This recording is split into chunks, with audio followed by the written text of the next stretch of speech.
Hello, teachers and students at Wren Hill. This is Miss George, the middle school counselor. I'm here to talk about two things. One, how students should be regularly checking their PowerSchool accounts and how to check them. And two, just a few academic reminders as we come to a close at the end of our first 9-week cycle. Teachers, as I'm going through this PowerPoint, this Google slide deck, please make sure that you pause the video as you need to make sure students are in the place that they need to be.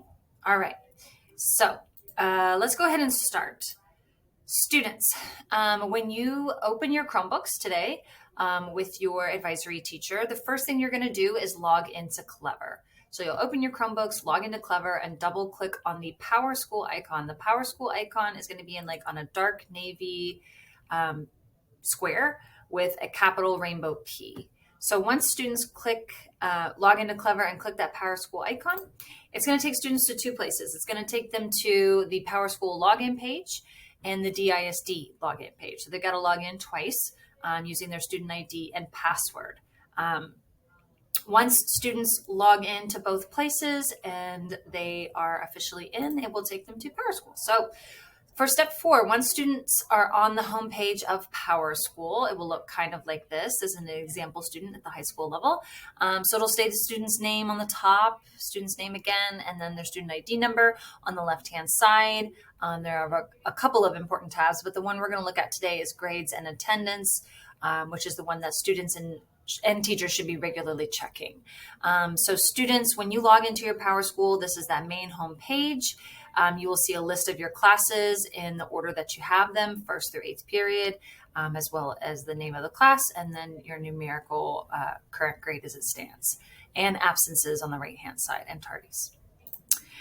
So when students are taking a look at all of their grades, they can see each grade that they've earned for that whole class, the assigned grade. And we've noticed that many students know how to get here, but we want to make sure that not only do students know how to get here, but they also know how to look at the itemized list. So when students are looking at their individual grade, let's say, the student has a 96 in AP Lit and Composition, they have a 99 in AP Calculus, AB, and so on and so forth. Their lowest grade right now, as it stands, is a 74 in advisory for high school. So if the student wanted to see the individual assignments, all they have to do is click on the individual grade. So she would click on the 74. And from there, it's going to show an individual assignment list for grades, tests, and quizzes, and projects, etc. The student can see, what they didn't earn any credit on, maybe what's coming up or what's about to be graded and put in, or what the teacher didn't assign any credit for. Also, if teachers have left comments off to the side here, they can see those as well. So this is really that important page to show students what it is they need to do to make sure that they are being successful in all of their classes. And then lastly, because that's it for PowerSchool. So lastly, let's talk about a few academic reminders. So advisory teachers, please make sure that you are conducting grade checks every Tuesday.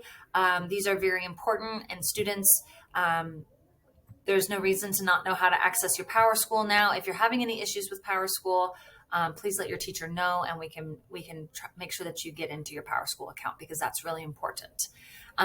Students with 3 or more zeros will attend Thursday school. Teachers, please must submit names. We are running a little bit low on our Thursday school attendance, so please make sure you get those names into us by Tuesday. Students, if you have been absent for 4 or more classes, please know that you have begun to lose credit if it is a high school class.